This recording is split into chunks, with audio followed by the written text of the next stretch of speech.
Space had rules, physics, mathematics, the predictable dance of gravity and momentum that made interstellar travel possible.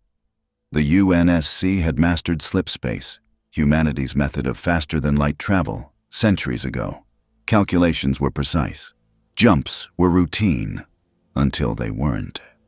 The bridge of the UNSC Infinity erupted into chaos as alarms screamed across every station. "Report!" Captain Thomas Lasky barked, gripping the command chair as the ship lurched violently. "What the hell just hit us? That wasn't slipspace!" The view screen showed something impossible. Space itself was tearing, reality folding inward like paper being crumpled by an invisible fist. Colors that shouldn't exist bled through the rupture, and the ship shuddered as if caught in a cosmic whirlpool. Lieutenant Commander Sarah Palmer steadied herself against a console, her Spartan reflexes keeping her upright while junior officers stumbled. "Captain, slipspace drive just went offline. We're being pulled by an external force." "External?" Lasky's eyes locked on the tactical display. "There's nothing out here. No gravity wells, no anomalies on record." Cortana's hologram flickered into existence beside his chair, her normally composed expression tight with concern. "Captain, we were pulled out by an external force. Reality distortion levels are reading impossible values. This isn't natural. This is deliberate." The ship groaned, a sound no vessel should make in the vacuum of space, as if reality itself was rejecting the Infinity's presence. "Brace for impact!" the helmsman shouted. Then the rupture spat them out like an unwanted intruder. The Infinity tumbled through normal space, her engines screaming as automatic stabilizers fought to regain control. Stars wheeled across the view screen in dizzying spirals before the ship finally leveled out, her massive hull vibrating with residual energy. Lasky exhaled slowly, his knuckles white on the armrests. "Damage report." "Running diagnostics now, sir," the engineering officer called out. "Slipspace drive is completely fried. Hull integrity at 87%. Multiple systems offline across all decks." Palmer straightened, checking her wrist-mounted tactical pad. "Sir, we've got power fluctuations on decks 9 through 12. Ceiling-affected sections now." "Where are we?" Lasky demanded. The navigation officer's hands flew across his console, then froze. "Sir, I can't get a fix on our position. None of our navigational stars match any database. The constellations are completely unknown." Cortana's avatar turned, processing data streams invisible to human eyes.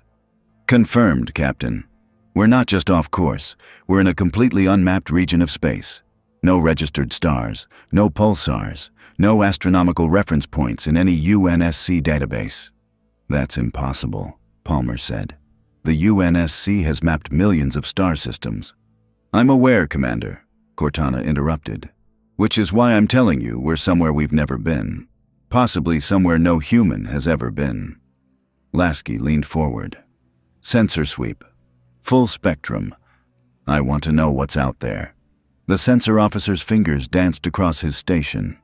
"Scanning now, sir. Reading one planetary body directly ahead. Class M atmosphere. Nitrogen-oxygen mix. Gravity 0.98 Earth standard." "But, sir," "But what? No satellites, no orbital infrastructure, no radio transmissions, no energy signatures consistent with advanced civilization." He paused, his face paling. "But, Captain, I'm reading massive energy concentrations on the surface."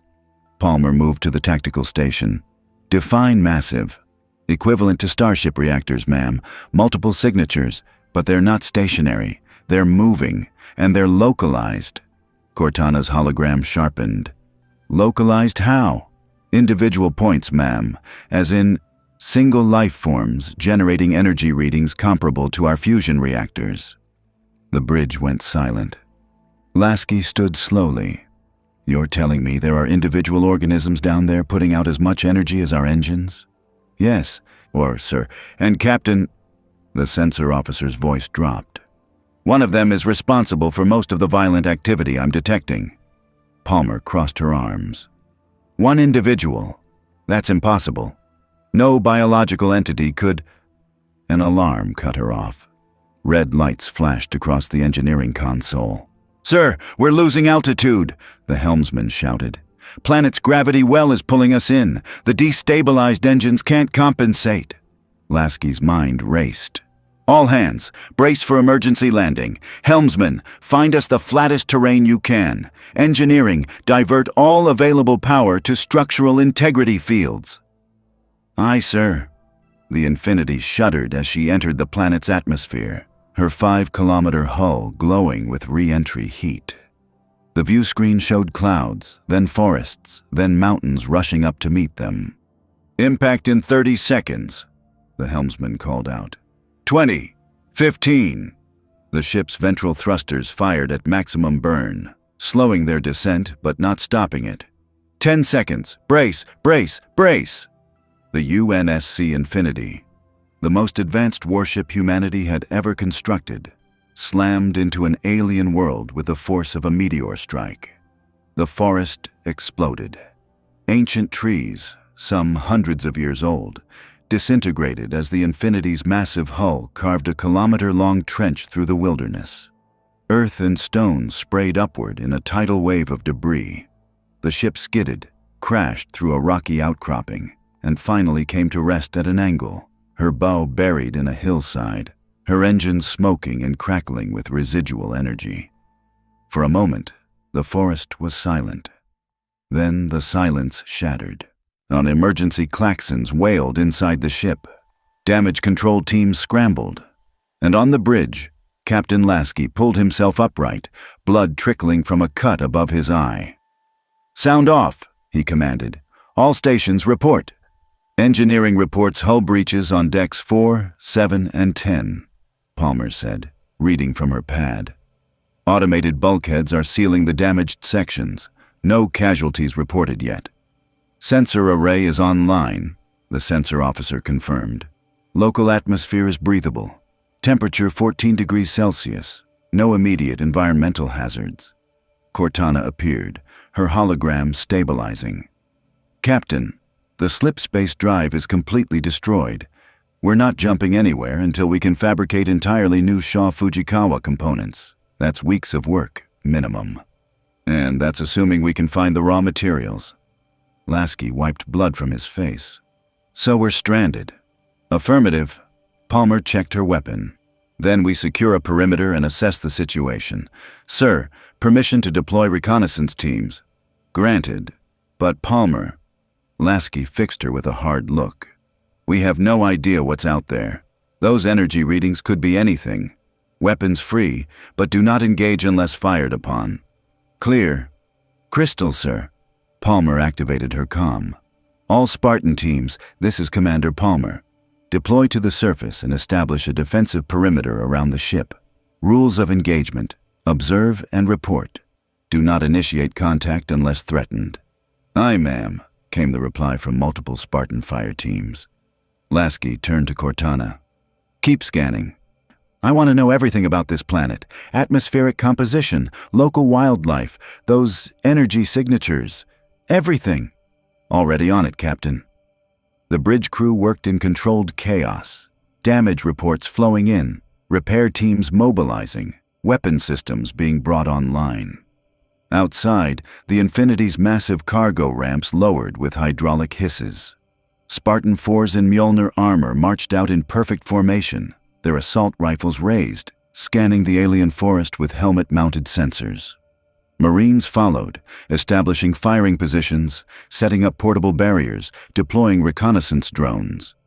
One of the Marines, a young corporal named Jenkins, whispered to his sergeant as they moved through the shattered forest. "Sir, you seeing this? No tech, no structures, just a wilderness." Sergeant Marcus Chen scanned the tree line, his rifle tracking movement in the shadows. "Stay sharp, Jenkins. Just because we don't see hostiles doesn't mean they're not here." An ODST, one of the orbital drop shock troopers who'd survived the crash, crouched behind a fallen tree, his visor sweeping the area. "Feels wrong, Sarge, like the air itself is watching us." "Cut the ghost stories, Williams," Chen snapped. "Focus on..." A twig snapped. Every weapon swiveled toward the sound. From the forest, two figures emerged. The first was a man, if he could be called that. Massive didn't begin to describe him. He stood nearly 7 feet tall, his frame built like a tank-made flesh. Ash-gray skin marked with faded red tattoos covered muscles that looked carved from stone. He wore leather armor that had seen countless battles, and in his hand he carried an axe that glowed with faint blue light, frost emanating from the blade like breath on a winter morning. His face was hard, scarred, framed by a short beard streaked with gray. But it was his eyes that made the Marines hesitate. Golden, cold, carrying the weight of violence witnessed and inflicted over lifetimes. Beside him walked a boy, maybe 12 years old, with wild red hair and curious eyes. He wore simpler clothing and carried a bow across his back. He stared at the Marines and their ship with open wonder. Palmer's voice crackled over the command channel. "Contact! 2 hostiles approaching, 1 adult male, 1 juvenile, all units, weapons hot, but hold fire." The boy, Atreus, tugged on the man's arm. "Father, that thing fell from the sky like a meteor." "What is it?" Kratos' eyes never left the armed soldiers spreading out before them. "Unknown. Is it a dragon? Or one of Odin's machines?" "No." Kratos studied the metal fortress half buried in the earth. The strange warriors in their gleaming armor. The weapons he didn't recognize. "Look at the metal, the markings. This is not of the 9 realms." A Marine raised his rifle higher. "Contact! 2 hostiles approaching, 1 adult, 1 juvenile." Lasky's voice cut through the comm channel. "Hold your fire. Do not engage until I give the order." Palmer stepped forward, her MA-5D assault rifle leveled at Kratos' chest. Her HUD displayed tactical analysis. "Unknown. Threat assessment extreme. Recommend immediate neutralization." She ignored the recommendation. "You too," Palmer barked. "Identify yourselves. Now." Atreus looked uncertain. Hello? We live here. Who are you?" Kratos' voice rumbled like grinding stone. "Speak plainly, woman. What do you want?" Corporal Jenkins muttered to the ODST beside him. "Sarge, that guy's bigger than any elite I've ever seen. And I fought at Sangelios." Palmer kept her weapon trained on Kratos. "We're the United Nations Space Command. You're in proximity to our vessel. State your names and your intentions." Kratos met her gaze without flinching. "I am Kratos. This is my son. We have no intentions beyond hunting." Atreus whispered to his father, "Father, why are they dressed like soldiers but carrying thundersticks?" "They are soldiers, boy. I know the look." Palmer's finger hovered over the trigger. "You're armed. Lower your weapon." Kratos glanced at the Leviathan axe in his hand, and then back at Palmer. "No." The tension ratcheted higher. Marines shifted, seeking better firing angles. The ODSTs flanked wide, preparing for potential close-quarters combat. Then Cortana's hologram flickered into existence between them, a glowing blue figure of light, her form feminine and ethereal. Atreus gasped. "Father, what is that?" "Captain Lasky, I've completed preliminary scans of the larger individual," Cortana announced, her voice carrying across the clearing through external speakers. Lasky's voice responded over the loudspeakers mounted on the Infinity's hull. "And? His bone density exceeds titanium composite. Muscle fiber strength is approximately 20 times baseline human. Neural response time is 30% faster than our Spartan 2s. And, Captain..." She paused. "I'm detecting no cybernetic augmentation. No neural implants, no subdermal weaving. This is all organic tissue." Palmer's eyes widened behind her visor. "Wait, you're saying this guy is on par with a Spartan?" "No, Commander." Cortana's hologram turned toward Kratos, studying him with digital curiosity. "I'm saying our Spartans would be children compared to him. By every measurable metric, he is physically superior to anything humanity has ever produced through augmentation." Jenkins whispered, "Did she just say?" Kratos' eyes narrowed, focusing on Cortana's hologram, then on Palmer, then on the assembled soldiers.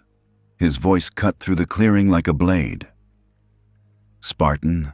The forest went deathly silent. Every Marine, every ODST, every Spartan felt the weight in that single word. Kratos stepped forward, his massive frame somehow seeming larger, more dangerous. "How do you know that word?" Lasky's voice came over the speakers, careful and measured. "That's complicated." "Uncomplicated." Kratos' hand tightened on his axe, frost spreading across the ground beneath it. Palmer raised her hand, signaling her people to hold position. "Stand down, all units. Let the captain handle this." Lasky emerged from the Infinity, walking down the cargo ramp flanked by 2 Spartan 4s. He was shorter than Kratos, leaner, wearing the standard UNSC officer's uniform rather than armor, but he carried himself with the authority of command. He stopped 10 meters from Kratos and spoke clearly. "I am Captain Thomas Lasky of the United Nations Space Command." The word Spartan in our culture refers to super soldiers, warriors enhanced through biological augmentation and trained from childhood to defend humanity. Kratos' expression darkened. "Trained from childhood, yes. Made into weapons. Made into defenders," Lasky corrected carefully. Kratos was silent for a long moment. Then he spoke, his voice carrying centuries of pain and rage barely contained. "I was a Spartan, a general of Sparta, before gods destroyed everything I loved." Palmer's rifle lowered slightly in shock. "Sir, did he just say he was a Spartan? As in—" "I heard him, Commander," Lasky said quietly. Cortana's hologram turned to Lasky. "Captain, this is historically impossible. Sparta was an ancient Greek city-state on Earth, destroyed millennia ago. Unless we're not on Earth," Lasky finished. "Unless we're not even in our own universe anymore." Atreus looked between the soldiers and his father, confusion written across his young face. "Father, I don't understand. These people know about Sparta, but Sparta it's from the old world. Your old world." Kratos didn't take his eyes off Lasky. "These people wear the name, but they do not understand its weight." "Then help us understand," Lasky said. "We're lost. Our ship is damaged. We need to know where we are and how to get home." "Home," Kratos repeated. He looked at the Infinity, the massive warship that had crashed from the sky like a falling star. "You came from the sky, from beyond the realms." "From beyond this world?" "Yes. From another reality, possibly." Kratos studied Lasky's face, searching for deception, finding only honest confusion and determination. Before he could respond, the ground trembled. Trees shook. Birds erupted from the canopy in panicked flight. Atreus grabbed his father's arm. "Father, something's coming!" Kratos tensed, every muscle coiling like a spring. "Get behind me, boy." The trembling intensified. Crashing sounds echoed through the forest, massive footsteps, each one shaking the earth. Then it emerged from the tree line. A troll, not a small creature, not some manageable threat. A full mountain troll, 20 feet tall, its hide covered in moss and stone-like growths that made it nearly impervious to conventional weapons. In its massive hands, it carried a stone pillar torn from some ancient ruin, wielding it like a club. It saw the crash site, saw the metal fortress, saw the gathered warriors, and it roared, a sound that made the air vibrate and sent primal fear racing through every human present. "Hostile!" Jenkins shouted, his rifle snapping up. "Opening fire!" Every Marine and ODST opened up simultaneously. Assault rifle rounds, battle rifle bursts, even a few rocket launchers, all concentrated on the charging troll. Bullets sparked off its hide like rain on stone. Rockets exploded against its chest, scorching the moss but doing no structural damage. The troll didn't even slow down. "Rounds are ineffective," Sergeant Chen shouted. "Switch to armor piercing. Aim for weak points." The troll swung its stone pillar in a horizontal arc. 3 Marines threw themselves flat as the massive weapon passed overhead, obliterating a fallen tree into splinters. Palmer's voice cut through the chaos. "Captain, requesting permission to deploy Spartans." "Granted," Lasky responded. "Get Chief down here now." High above, in low orbit, a single Pelican dropship detached from the Infinity's hangar bay.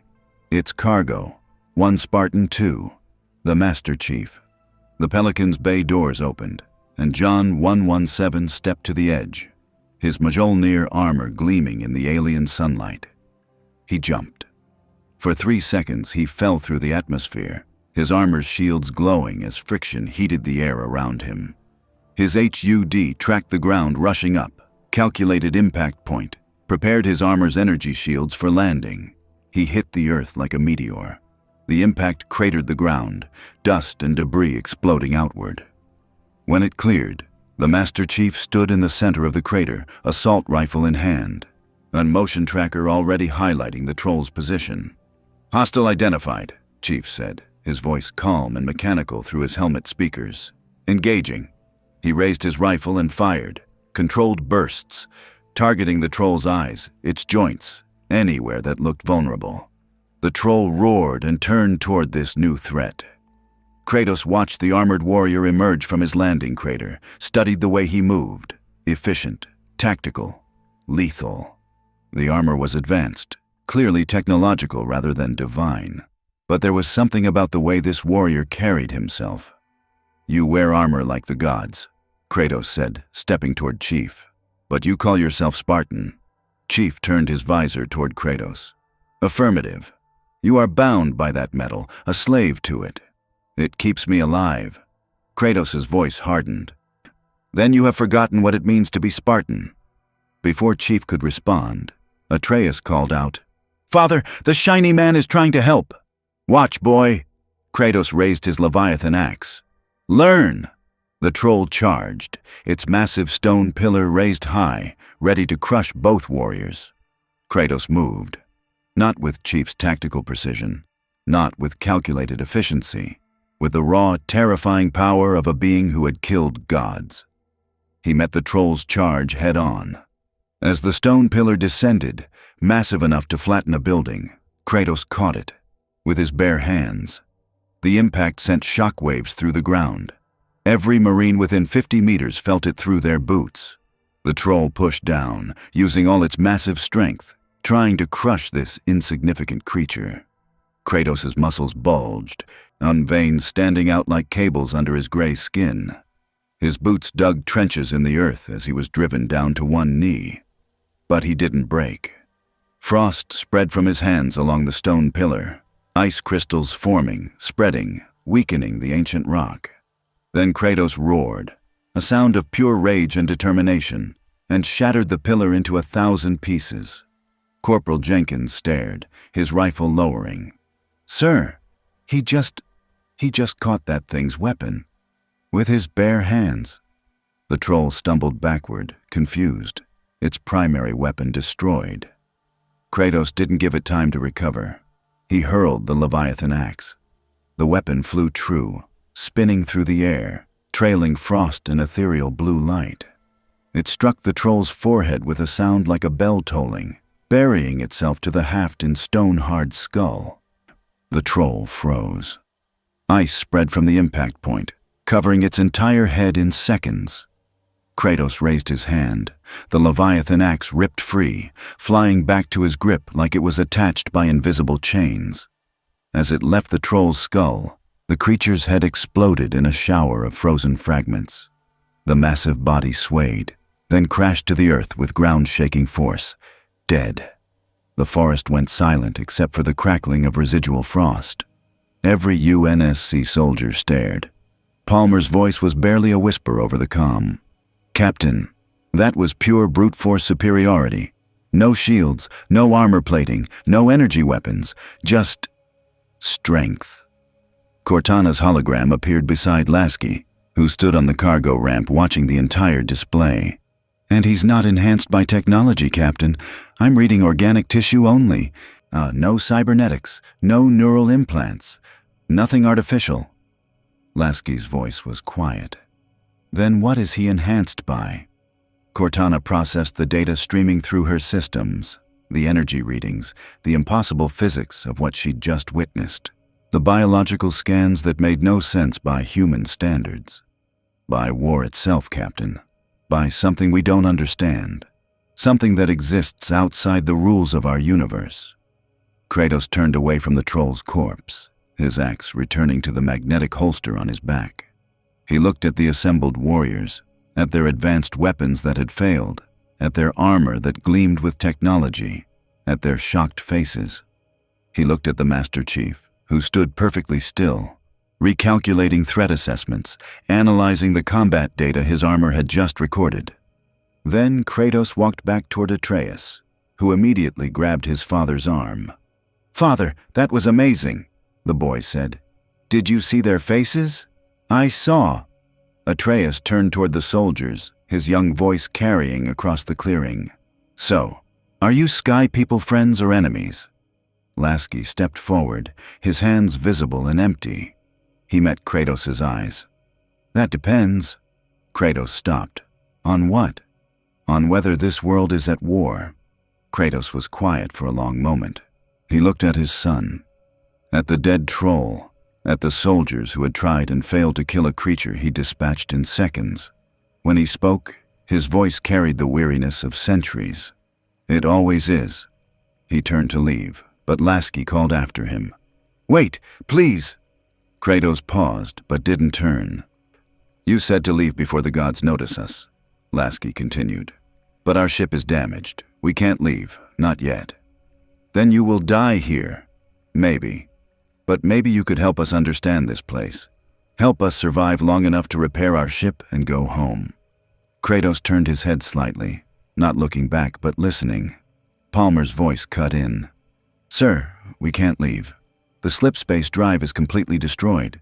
We're talking weeks of repairs, minimum."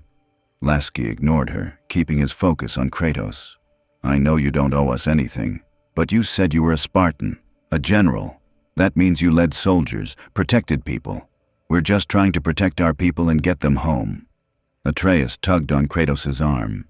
"Father, maybe we could—" "No, but father." Kratos looked down at his son, and his expression softened slightly. "These people are warriors, boy. Warriors bring war, and this world has enough of that already." "They saved us," Atreus said quietly. "When that troll attacked, they fought it even though their weapons didn't work. They tried to help." Kratos looked back at the UNSC soldiers, at the Marines who'd stood their ground despite facing a creature that could have killed them all, at the Spartan who dropped from orbit to join the fight, at Captain Lasky, who stood unarmed and unafraid, asking for help rather than demanding it.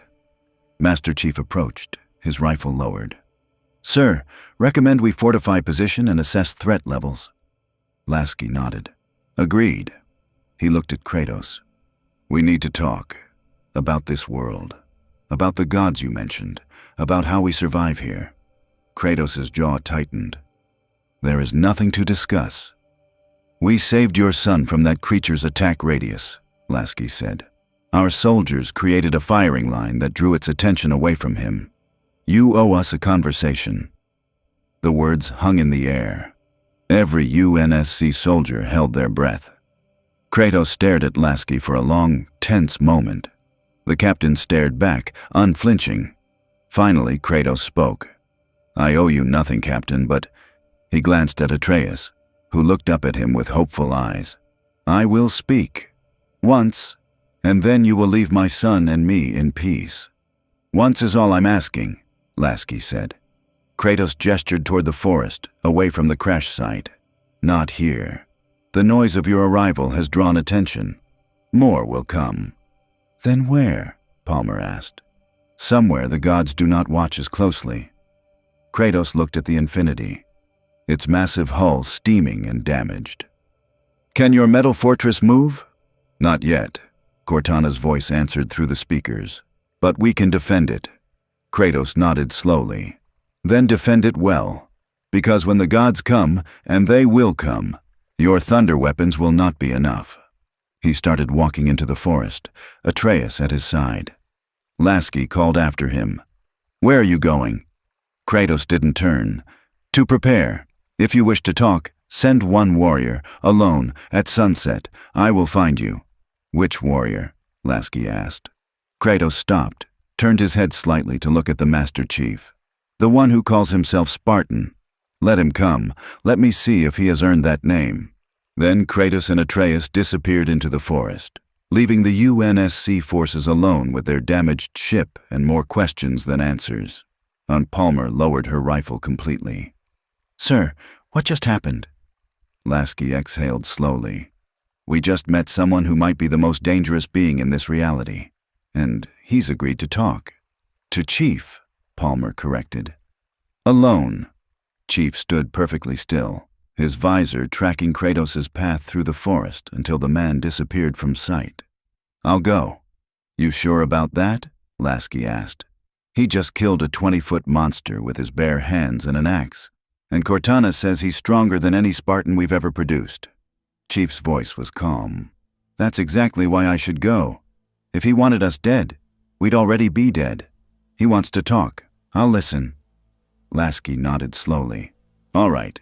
But Chief, be careful. We don't know what he's capable of." Cortana's hologram appeared on Chief's shoulder, visible only to him through his HUD. "John, I'll be monitoring your vitals and recording everything. If anything goes wrong—" "It won't," Chief said. Palmer checked her rifle's ammunition counter. "What about the rest of us, sir?" Lasky looked at the damaged Infinity, at the forest surrounding them, at the alien sky overhead. "We dig in, we repair what we can, and we prepare for the possibility that Kratos is right, that the gods of this world are coming, and that when they do, we might not be ready." "Sir," Sergeant Chen called from the perimeter, "what if more of those trolls show up?" Lasky looked at where the dead troll lay, frost still crackling across its frozen head. Then he looked at his soldiers, Marines, ODSTs, Spartans, the best humanity had to offer, and he remembered how useless their weapons had been against it. "Then we pray Kratos is feeling generous," Lasky said quietly, "because right now, we're way out of our depth." As the sun began its slow descent toward the horizon, casting long shadows across the alien forest, the UNSC scrambled to fortify their position. But in the woods beyond their perimeter, Kratos sat on a fallen log, sharpening his axe with slow, deliberate strokes. Atreus sat beside him, quiet for a long time before speaking. "Father, those people, they're not from the 9 realms, are they?" "No. And they call themselves Spartans, like you." Kratos paused in his sharpening. "They use the word, but they do not understand it. Will you teach them?" Kratos looked at his son, at the boy who'd brought light back into his life, who'd reminded him that he could be more than a weapon, more than a monster. "I will speak with the armored one, and then we will see if they are worth teaching, or if they are simply more warriors who will die for causes that do not matter." Atreus nodded, accepting his father's answer, and in the fading light, Kratos continued sharpening his blade, waiting, because sunset was coming, and with it, the meeting between 2 Spartans from different worlds, one made by technology, one forged by gods, both bearing scars that ran deeper than flesh. Back aboard the Infinity, Cortana ran endless calculations, analyzing the data from Kratos' combat performance, and finally, she spoke to Lasky alone in his ready room. "Captain, if he is what Spartans were meant to be before technology, before augmentation, before everything we built to enhance human capability." She paused, and her hologram flickering with something that might have been uncertainty. "Then we've been creating shadows of warriors instead of warriors themselves, and that terrifies me, because it means humanity has been aiming far too low for far too long."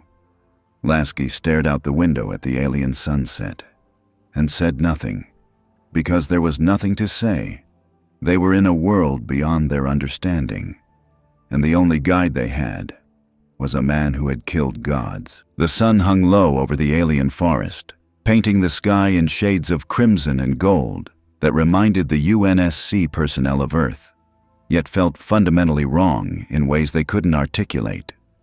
Master Chief John 117 stood at the edge of the UNSC perimeter, watching the tree line.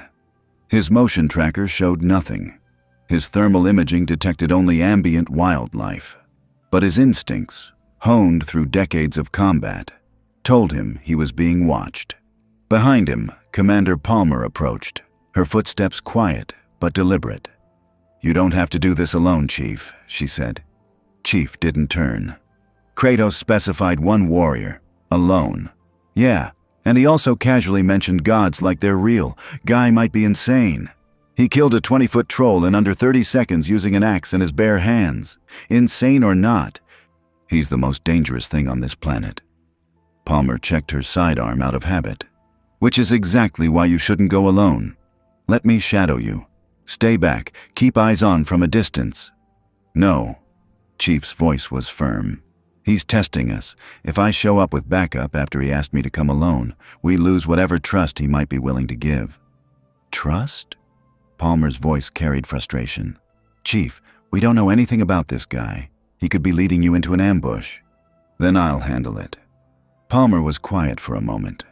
When she spoke again, her voice was softer. "John, be careful. We can't afford to lose you, especially not here." Chief turned his visor toward her. "I'll be back, Commander. You better be, because if you're not, I'm coming in with every Spartan we've got and burning this forest to ash." Chief almost smiled behind his helmet. "Noted." Cortana's voice whispered through his helmet speakers, private channel. "Chief, I'm coming with you. I'll stay passive, just monitoring, but I'm not letting you walk into this blind." "Understood." Chief checked his MA-5D assault rifle one final time, then slung it across his back. He holstered his M6 sidearm and walked into the forest. The trees closed around him like a tomb. Chief had been walking for 20 minutes when the forest changed. The trees grew older, thicker, their bark covered in moss that glowed faintly in the dimming light. The air felt heavier, charged with something his sensors couldn't identify. His motion tracker still showed nothing. But the hairs on the back of his neck stood up, a primal warning that had saved his life more times than he could count. "Cortana," he subvocalized. "You getting anything?" "Negative, Chief. Environmental readings are normal. No thermal signatures, no movement. But," she paused, "there's something off about the electromagnetic spectrum here. It's like reality itself is denser in this area." "Define denser." "I can't. The physics don't make sense. It's almost like—" A voice cut through the forest, deep and resonant. "You came." Chief spun, his hand moving to his sidearm. Kratos stood 20 meters away, having appeared without making a sound. He leaned against a massive tree, arms crossed, the Leviathan axe strapped to his back. In the fading light, his gray skin and red tattoos made him look like a statue carved from stone and blood. Beside him, Atreus sat on a fallen log, whittling a piece of wood with a small knife. Chief's hand moved away from his weapon. "You said to come at sunset. I'm here." Kratos studied him in silence. Then he pushed off from the tree and walked forward, his boots making no sound on the forest floor despite his massive size. He stopped 3 meters from Chief, close enough that the Spartan sensors finally registered his full biometric data. Cortana's voice was tight. "Chief, his heart rate is 30 beats per minute. Body temperature is 2 degrees below human normal. Bone density is— This can't be right. His skeleton should weigh more than your entire armor." Kratos tilted his head slightly. "The spirit in your armor." "She speaks to you." Chief stiffened. "You can hear her?" "No, but I can see the way you listen, the way warriors listen when gods whisper in their ears." His eyes narrowed. "Is she your god?" "She's my partner, and yet you obey her commands." "She doesn't give commands. She provides information. I make my own decisions." Kratos was silent for a moment. Then he nodded slowly. "Good. A warrior who thinks for himself lives longer than one who blindly follows." He gestured to a cleared area nearby. Flat earth, no obstacles, surrounded by ancient trees. "Come, sit. Your captain wanted to talk, so we talk." Chief followed cautiously. Kratos sat on one side of the clearing, cross-legged, his axe within arm's reach. Atreus joined his father, curiosity bright in his young eyes. Chief remained standing. "Sit, Spartan," Kratos said. It wasn't a request. Chief lowered himself to one knee, keeping his mobility unrestricted. His armor's servos whispered as he moved. Kratos watched him with the calculating gaze of someone who'd fought for centuries. "Your armor, it makes you stronger." "Yes." "Faster." "Yes." "Harder to kill." "That's the idea. And without it—" Chief was quiet for a moment. "Without it, I'm still a Spartan." "Are you?" Kratos leaned forward. "Or are you simply a man who needs metal to be what he claims?" Cortana's voice was sharp in Chief's ear. "Careful, John. He's probing for weaknesses." Chief kept his voice level. "The armor enhances what's already there. I was a Spartan before I ever put this on." "You were a child," Kratos said. "Taken, trained. I'm broken and rebuilt into a weapon." "How do you know that?" "Because it is what Sparta did. It is what I did." Kratos' expression hardened. "I trained boys to be soldiers, turned children into killers, told them it was for glory, for honor, for the protection of their people." He paused. "I lied." Atreus spoke quietly. "Father." Kratos raised a hand, and the boy fell silent. The ghost of Sparta looked at Chief. "Your captain told me you were taken at age 6.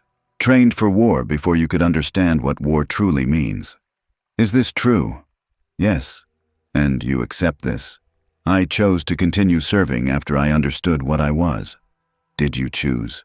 Or did you simply have no other path?" Chief was silent. Kratos nodded as if that silence was answer enough. "That is the curse of the Spartan. We are given one purpose, one identity. And when we try to become something else, the world reminds us that we are weapons, nothing more." "You're more than that," Atreus interjected, looking at his father. "You're more than what they made you." Kratos' expression softened slightly when he looked at his son. "Because you remind me, boy, every day." He turned back to Chief. "But you, who reminds you that you are more than a weapon?"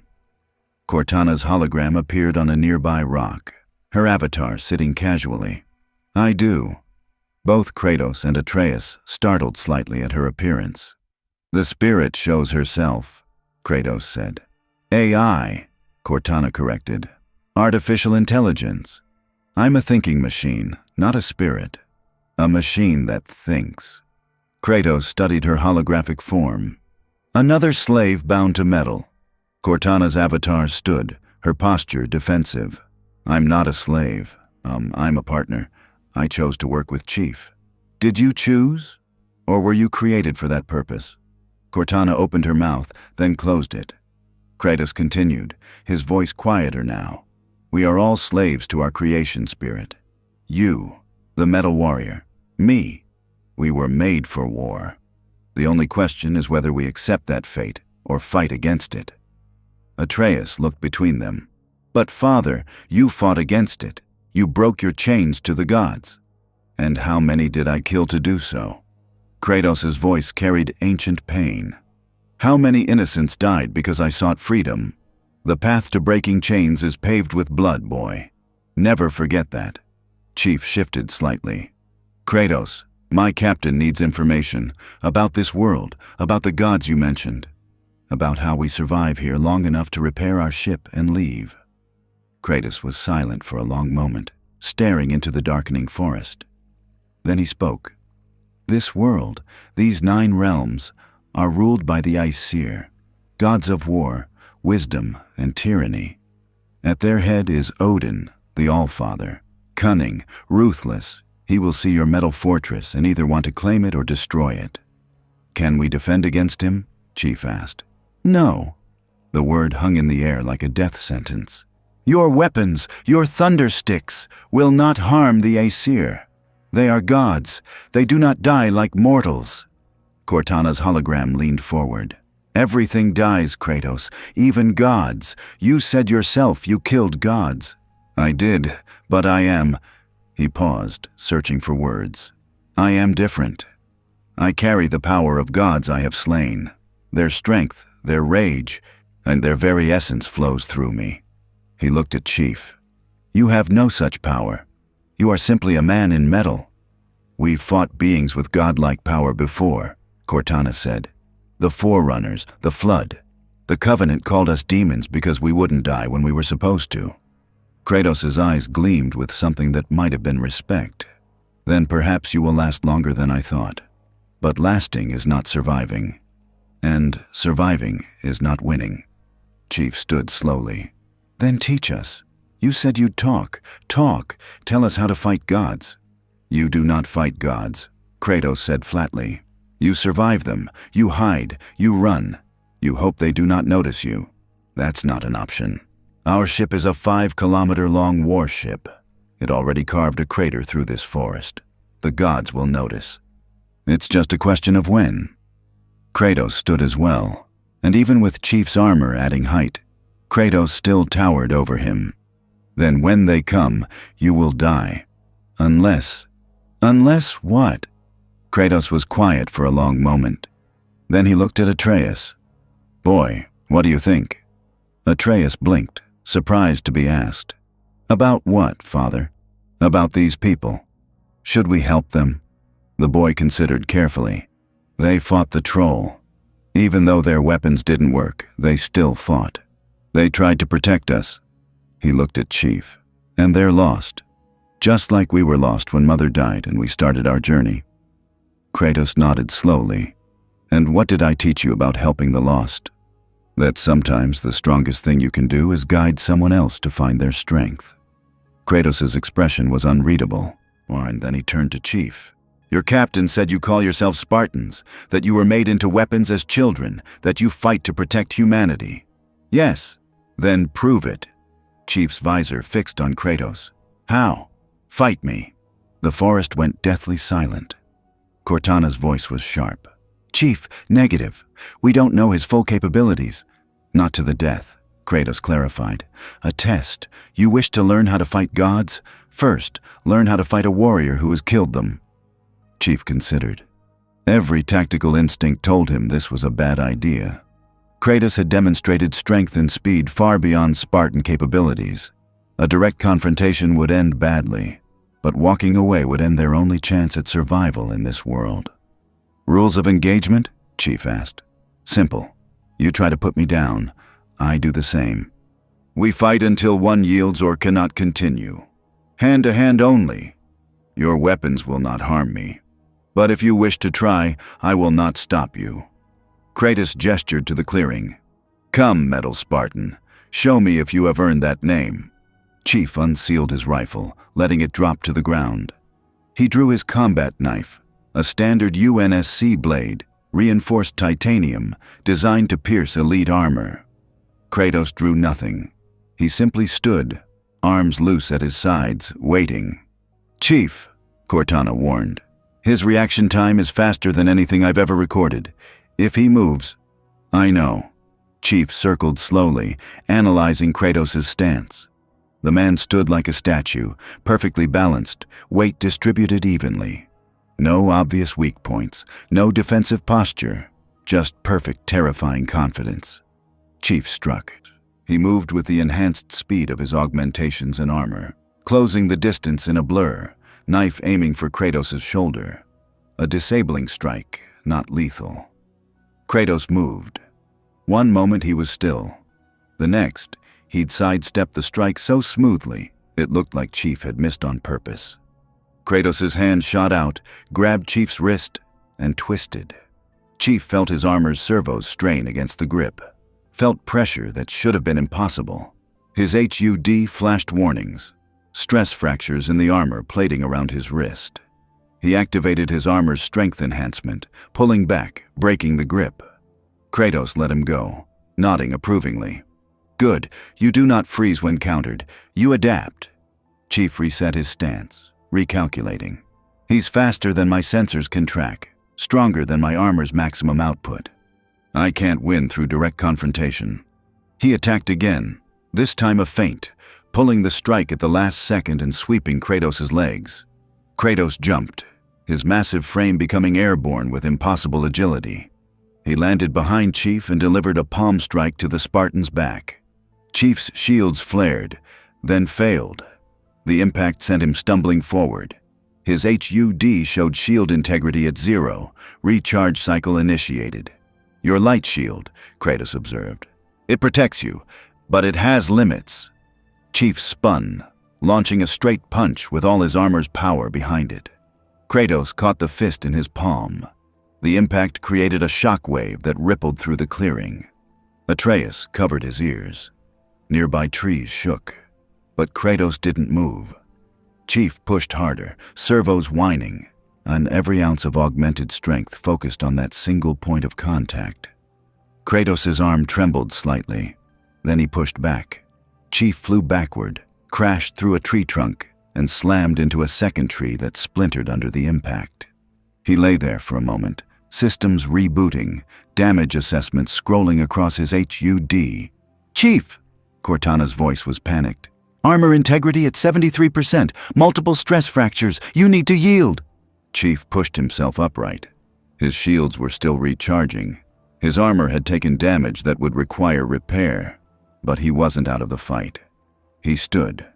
Kratos watched him rise with something that might have been approval. "You do not stay down. Good." "I'm not finished," Chief said. "No, but you should be." Kratos walked forward, stopping 5 meters away. "You fight well, Metal Spartan.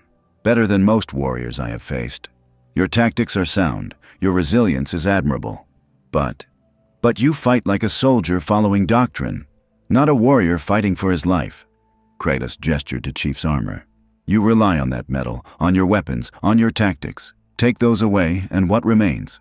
Chief was breathing hard, his body aching despite the armor's medical systems. "What remains is a Spartan." "Is it?" Kratos stepped closer. "Or is it simply a man who was told he was a Spartan and believed it?" Chief's hands clenched into fists. "What's the difference? A soldier dies for duty. A warrior lives for purpose." Kratos' voice was quiet, but intense. "You fight because you were trained to fight, because it is all you know. But why do you fight? What drives you beyond orders and missions?" Chief was silent. Kratos continued. "I fought for gods who cared nothing for me, for a city that used me as a weapon, for glory and honor and all the lies Sparta told its children." His voice dropped to barely a whisper. "And it made me a monster. It cost me everything I loved." He looked at Chief with eyes that had seen too much. "Do not become what I was, Metal Spartan. You have strength, skill, discipline, but without purpose beyond service, you are simply a weapon waiting to be discarded." Atreus spoke quietly. "Father changed. He found new purpose. You can too." Chief looked at the boy, then back at Kratos. "How?" Kratos extended his hand, not to strike, but to help Chief stand fully.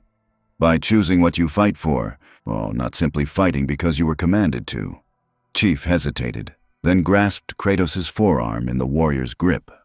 Kratos pulled him upright, and for a moment, the two Spartans stood face to face. "You are the superior combatant," Chief said quietly. "In body, yes, but you fight for something beyond yourself, for your people, for the spirit in your armor, for the soldiers who follow you." Kratos released his grip. "That is strength I lost long ago, strength I am still learning to reclaim." Cortana's hologram appeared between them. "Kratos, if you help us, if you teach our people how to survive in this world, we'll leave as soon as we can. We won't bring more war to your doorstep." Kratos looked at her. "War comes whether you wish it or not, Spirit. But," he glanced at Atreus, who looked at him hopefully. "The boy is right. You are lost, and I know what it is to be lost." "Does that mean you'll help us?" Chief asked. Kratos was silent for a long moment. Then he spoke. "I will teach your warriors what I can. How to fight without relying solely on weapons. How to survive against enemies stronger than themselves. How to recognize when fighting is futile and survival requires other paths." "In exchange for what?" Cortana asked.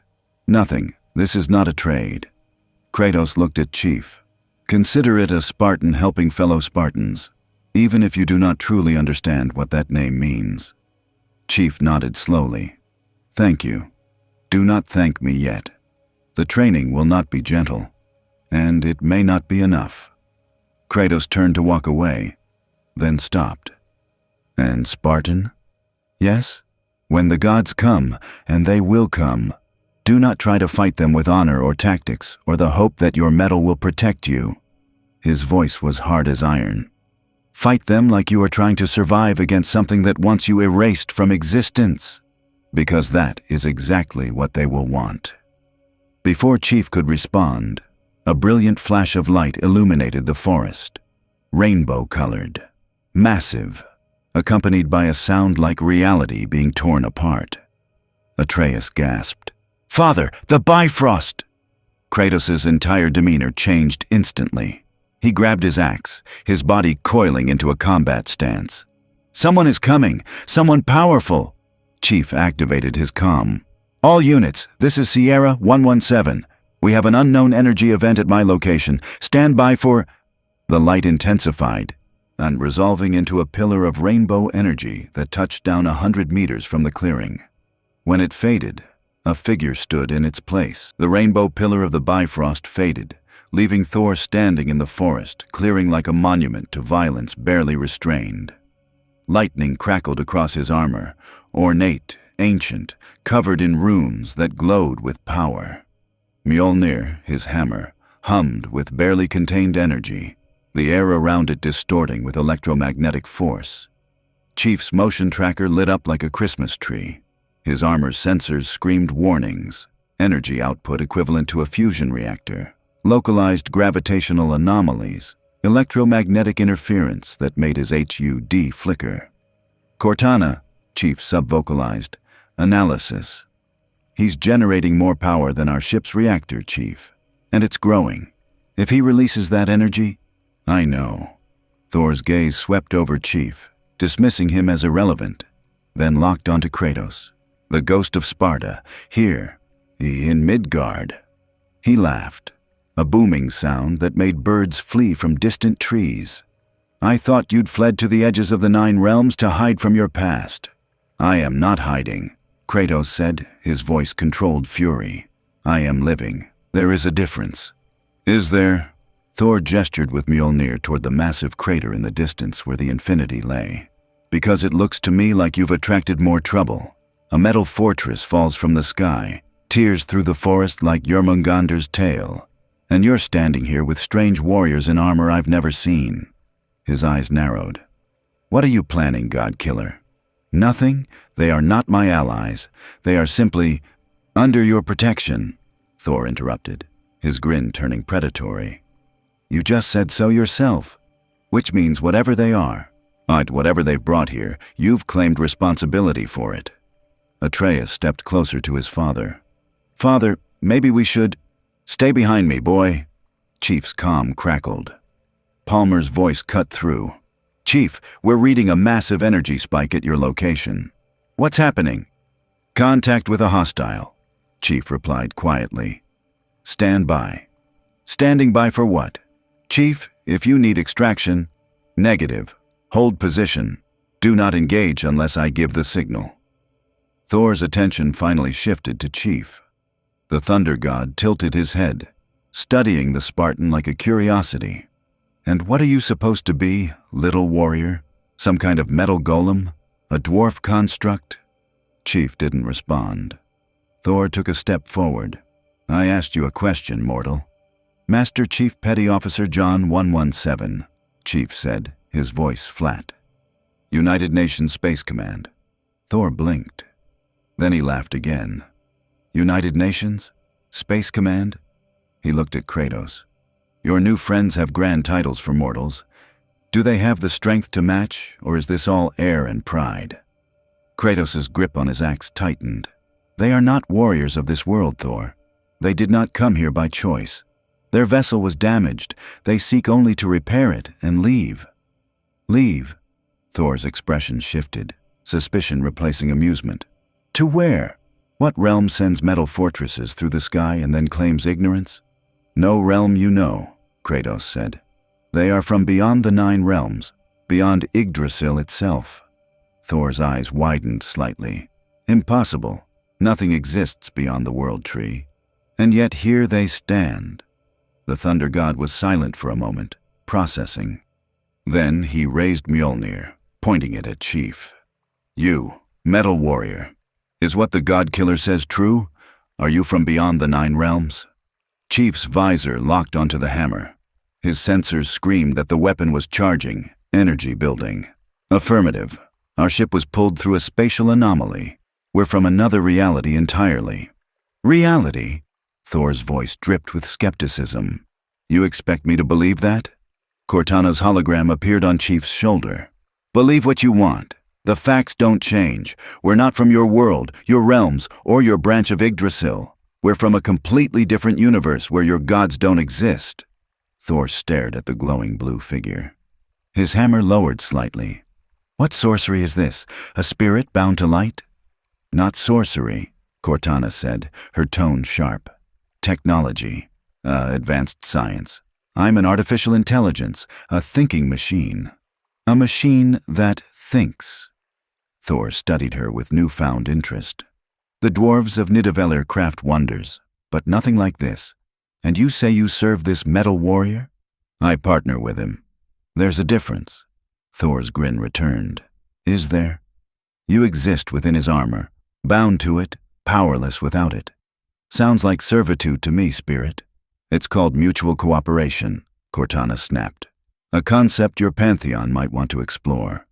Chief tensed. Cortana! Thor's expression darkened. Lightning crackled along Mjolnir's head. Careful, little spirit. I have ended beings far older and more powerful than you for lesser insults. Kratos stepped between them, his massive frame blocking Thor's line of sight to Chief and Cortana. Enough, Thor. You came to investigate the crash. You have your answer. These people are lost. They mean Asgard no harm. How do I know that? Thor's voice rose. A fortress that size, with warriors wearing armor that resists even my casual inspection, with spirits that mock the Aesir? He gestured wildly with Mjolnir. This could be a Jotun trick. Or worse, Odin's paranoia about outsiders is bad enough without actual outsiders appearing in Midgard. Then let me speak to Odin, Chief said. Everyone turned to stare at him. What? Thor looked genuinely confused. Chief stepped forward, past Kratos, until he stood directly in front of the Thunder God. Even in his armor, Chief was shorter, smaller, less physically imposing. But he stood his ground. You want to know if we're a threat? Fine, take me to Odin, let me explain the situation. Let me negotiate for safe passage until our ship is repaired. Thor's eyes narrowed. You would walk willingly into Asgard, into the All-Father's Hall. If it prevents a war between your people and mine, yes. Thor studied Chief for a long moment. Then he threw his head back and laughed, genuine this time. By the Norns! You have spine, metal warrior, I'll give you that. He looked at Kratos. Where did you find this one? He's either the bravest mortal I've met or the most foolish. Both, probably, Atreus muttered. Kratos shot his son a warning look, then turned to Thor. I will accompany him, to ensure there is no misunderstanding. You, Thor's amusement faded. The ghost of Sparta, entering Asgard willingly? Odin would have questions, many questions. Let him ask them. But the metal warrior speaks truth. They did not come here to threaten the Aesir. They came by accident. Accidents have consequences, Thor said. He looked at Chief. Very well. I will take you to Asgard. You will stand before the Allfather, and he will judge whether you speak truth or deception. He raised Mjolnir. But know this, Metal Warrior, if Odin decides you are a threat, all the armor in the 9 realms will not save you from his wrath. Chief's calm crackled again, Lasky's voice this time. Chief, I'm reading a massive energy buildup at your position. What's your status? Sir, I'm being offered an audience with the ruler of this realm, requesting permission to accept. Static. Then, Chief, we have no intel on these beings, no tactical assessment. You'd be walking in blind. Understood, sir. But if we don't establish diplomatic contact now, they might decide to eliminate the threat we represent. This is our best chance at peaceful resolution. Another pause. Longer this time. Kratos will be accompanying you? Lasky asked. Chief looked at the ghost of Sparta, who nodded once. Affirmative, sir. Then go. But Chief, if things go south, you get out of there. That's an order. Yes, sir. Chief turned to Thor. I accept your offer. When do we leave? Now. Thor raised Mjolnir toward the sky. But I warn you, Asgard is not like your metal fortress. It is a realm of gods, built on power and majesty beyond mortal comprehension. Do not embarrass yourself by gawking like a farm boy seeing his first palace. Cortana's avatar crossed her arms. We've seen Forerunner installations that make palaces look like mud huts. I think we'll manage. Thor's grin returned. We'll see. He looked at Kratos. And you, God Killer, will you bring the boy? No. Kratos placed a hand on Atreus' shoulder. He stays here, with the other mortals. Father, I can help. Atreus began. No, Kratos repeated, his tone brooking no argument. You will stay with the metal warriors. If we do not return within 1 day, you will help them leave this place. Understood? Atreus' face fell. But, understood. The boy nodded reluctantly. Yes, father. Kratos turned to Chief. The boy is under your protection now, Metal Spartan. If anything happens to him while I am gone, there is no realm in existence where you can hide from me. Understood, Chief said. Thor raised Mjolnir higher. Rainbow light began to gather around them. Heimdall, open the Bifrost. 3 travelers to Asgard. Atreus backed away as the energy intensified. Chief felt his armor's systems struggle to compensate for the electromagnetic interference. Chief, Cortana said urgently, I'm losing connection. The energy output is disrupting. Her hologram flickered and vanished. Chief's HUD went dark. His armor's systems shut down completely, leaving him in the suddenly silent, dead suit. For a moment, panic threatened. He was blind, deaf, vulnerable. Then the Bifrost activated. The world exploded into rainbow light. Chief felt himself being torn apart at the molecular level and reassembled simultaneously. Reality folded, space bent, time became meaningless. And then it stopped. Chief stumbled as solid ground materialized beneath his boots. His armor's systems rebooted slowly, HUD flickering back to life, on sensors recalibrating. What he saw made him freeze. Asgard stretched before him like something from a dream or a nightmare.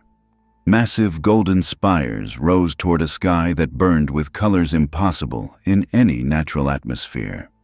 Architecture that defied physics, held aloft by what could only be magic or technology so advanced it might as well be magic. Waterfalls flowed upward. Gardens floated in midair. And everywhere, energy, pure, visible energy, flowed through crystalline structures like blood through veins. At the center of it all stood a palace that made the Infinity look like a child's toy. Welcome to Asgard, Metal Warrior, Thor said, his voice carrying pride and challenge in equal measure. Home of the Aesir, realm of gods. Do you still think your science can explain everything? Chief's sensors struggled to process what he was seeing. Energy readings that made no sense. Gravitational anomalies that should have torn the structures apart. Materials that registered as both solid matter and pure energy simultaneously. Cortana, Chief subvocalized. You seeing this? I'm seeing it, Chief, and I don't believe it. Half of what I'm scanning violates every law of physics we know. Kratos stood beside Chief, unmoved by Asgard's grandeur. He'd seen the palaces of Olympus before they burned. He'd walked through the halls of gods and left them in ruins. This was just another monument to divine arrogance. Do not be impressed, Kratos said quietly. Beauty hides cruelty, majesty masks tyranny.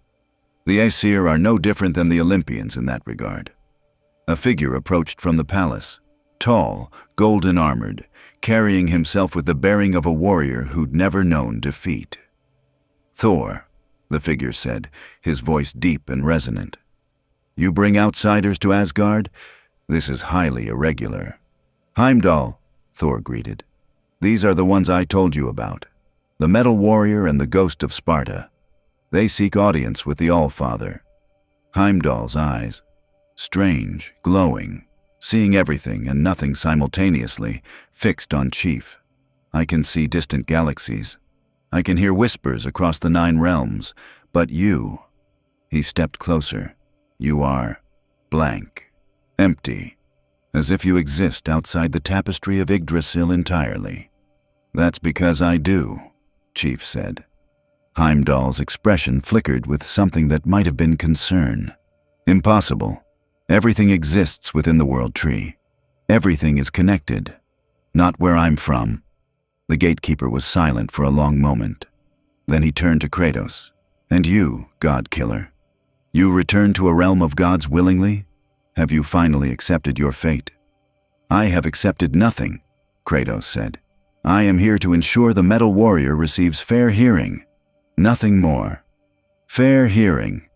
Heimdall laughed bitterly. From Odin? You know better than most how the All-Father treats those he perceives as threats. Which is why I am here. Heimdall studied them both, then nodded slowly. Very well. Follow me. But know this, whatever happens in the throne room, I cannot intervene. The All-Father's will is absolute in Asgard. They followed Heimdall through the palace. Chief's sensors recorded everything: guard positions, structural weak points, potential escape routes. Years of training made threat assessment automatic, but the numbers didn't make sense. Every guard they passed registered on his sensors as a small fusion reactor. The walls themselves hummed with power. And ahead, in the throne room, something waited that made his armor's proximity alarms scream. Chief, Cortana whispered, her voice uncertain for the first time Chief could remember. Whatever's in there, it's not just powerful. It's aware. It knows we're coming, and it's evaluating us. What do you mean, evaluating? I mean, I can feel it analyzing our data streams, probing our systems. It's like fighting an intrusion that doesn't care about stealth. It just takes what it wants. Can you block it? I'm trying, but Chief, I don't think this is technology. I think it's... The throne room doors opened, and Odin Allfather looked upon them with his single eye. The Allfather sat upon a throne carved from the heart of a star, or so the legends claimed. He appeared as an old man, gray-bearded, wearing robes that seemed to shift between material and energy. One eye socket was empty, the price paid for wisdom. The other eye burned with intelligence that had witnessed the birth and death of countless civilizations. Beside him stood Gungnir, his spear, radiating power that made Chief's shields fluctuate. So, Odin said, his voice carrying the weight of eons, the outsiders stand before me. The ones who fell from beyond the 9 realms. The ones who bring machines that think in armor that resists even divine inspection. He leaned forward. Tell me, strangers, should I welcome you as curiosities, or eliminate you as threats? Chief stepped forward, keenly aware of the dozens of Asgardian warriors lining the walls, weapons ready. Lord Odin, Chief began. Allfather, Heimdall corrected sharply. You address the Allfather. Chief nodded. Allfather, we mean no harm to Asgard or the 9 realms. Our ship was damaged and pulled through a dimensional rift. We're trying to repair it and return to our own reality. Your own reality. Odin stroked his beard. An interesting claim. And how do I know you speak truth? Cortana's hologram appeared in the center of the throne room, her avatar larger and more detailed than usual, making a statement. Because if we wanted to threaten you, we would have deployed our weapons instead of requesting audience. Our ship carries enough firepower to crack a planet's crust. If we were hostile, you'd know. The throne room erupted into angry murmurs. Guards raised weapons. Thor stepped forward, Mjolnir crackling. But Odin raised a hand, and silence fell instantly. Bold, the Allfather said, a slight smile playing at his lips. To threaten and claim peaceful intent in the same breath. Tell me, Thinking machine, are all of your kind so contradictory? I'm not threatening, Cortana said. I'm establishing that we're being honest. We could have fought. We didn't. We came here to talk. Because you feared what would happen if you fought. Because we choose diplomacy over destruction when possible. A concept you might appreciate, given that you've maintained an armistice with the frost giants for centuries instead of wiping them out. Odin's smile widened. You've done your research. I've been analyzing everything since we arrived. Your culture, your power structures, your history of conflicts and resolutions. You're not unreasonable, Allfather. Paranoid, perhaps, but not unreasonable. Paranoia, Odin mused, or wisdom born from experience. He stood, and the entire room seemed to contract around his presence. I have seen countless threats to the Nine Realms, Jotuns, Dark Elves, Surtur himself. And I have learned that unknown variables must be controlled or eliminated. Kratos stepped forward, his voice cutting through the tension. They are not a threat, Allfather. They are lost. I have seen their warriors fight. They are competent, disciplined, but they do not seek conquest. They seek survival. Odin's eye fixed on Kratos, and the ghost of Sparta vouches for them. How unexpected. Tell me, God-killer, why do you care what happens to these outsiders? Because I know what it is to be hunted by gods for crimes I did not commit. Because I know what it is to fight for survival against forces beyond comprehension. Kratos met Odin's gaze without fear. And because the boy believes they deserve a chance, I would honor his judgment. The boy. Odin's expression softened slightly. Yes, your son. Half-god. If Heimdall's reports are accurate, carrying power he does not yet understand. The Allfather leaned on Gungnir. You have become soft, Kratos. The monster who destroyed Olympus now plays guardian to mortals and father to a child. How far you have fallen. Or how far I have risen, Kratos said quietly. Odin considered this. Then he turned to Chief. Master Chief. That is what they call you, yes? Yes, Allfather. Tell me, in your reality, are there gods? Chief paused. No, not in the way you mean. We have advanced beings, ancient races, but nothing like you. Then you are blessed with ignorance. Odin descended from his throne, each step deliberate. Gods are not simply powerful beings, Chief. We are fundamental forces. We shape reality through our existence. The thunder that strikes when Thor swings his hammer is not an effect of the weapon. It is Thor's will made manifest. He stopped in front of Chief, studying him. Your armor is impressive. Your determination is admirable. But you are a mortal playing with forces you do not comprehend. And that makes you dangerous. Dangerous how? Chief asked. Because ignorance wielding power always leads to catastrophe. Odin walked past Chief, toward Cortana's hologram. And you, machine. You claim to be a partner to this warrior, but I see the truth. You are bound to him as surely as Mjolnir is bound to Thor. You cannot exist without his armor to house you, without his purpose to give you meaning. Cortana's avatar flickered. That's not. It is. Odin's voice was gentle but firm. I see all things, machine, including the truth you hide from yourself. He turned back to Chief. Your ship. How long to repair it? Chief didn't hesitate. Unknown. Weeks, possibly months. Our slip space drive is completely destroyed. We'd need to fabricate entirely new components, and the materials required. Beyond anything available in this region, we'd need access to exotic matter, quantum-entangled particles, possibly zero-point energy sources. Odin was silent for a long moment. Then he smiled. A cold, calculating expression that made Chief's instincts scream danger. I can provide what you need, the Allfather said.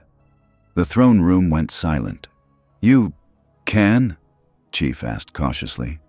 The dwarves of Nidavellir forge weapons and artifacts from the hearts of dying stars. They understand forces your science is only beginning to comprehend.